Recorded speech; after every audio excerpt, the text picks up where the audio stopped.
When I first got into broadcasting years ago and I was working on my on-camera presence, one area that I was having some trouble with is my voice. I thought my voice sounded a little high-pitched. There was a tight sound and not a very good tone when I spoke.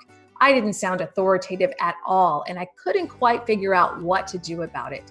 Now, this was the case when I was speaking on camera or when I was doing voiceover or narration for a story. I needed to figure out how to improve in that area if I was ever going to make it to a bigger market. After getting some advice, I went to see a voice coach, and she helped me tremendously. When I met with her, she described my voice as sounding thin, and she said this was happening because I didn't have enough consistent airflow. It turns out the key to improving my voice was learning how to breathe in a different way.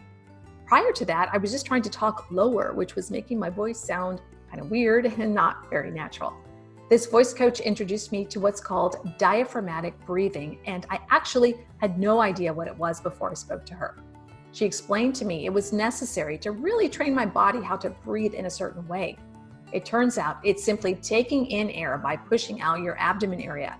Forget about holding in your stomach. This type of breathing requires the opposite. I've heard people describe diaphragmatic breathing as the foundation for confident speaking and singing as well. It allows your voice to have some resonance, and it just sounds better. Also, a side benefit of this is that it helps bring more blood flow and oxygen to your brain, which is good for your overall health. And you know what else? If you're nervous before you're going to be on camera recording something, or even speaking in front of a crowd, diaphragmatic breathing actually helps calm your body down. The best part is that it's pretty easy to do. Now, to get the hang of it, try laying down on your back and putting a heavy book on your stomach area. Now, push your stomach out as you breathe so you can see the book rise. Then exhale and allow the book to move back down. When you sit up, try it again. When you're talking and doing diaphragmatic breathing, it's quiet and invisible. For instance, if I take a big gulp of air like this, it's obvious to the viewer.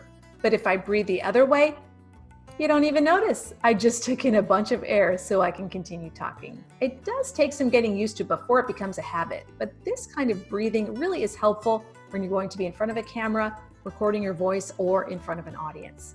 Give it a try and see how it works.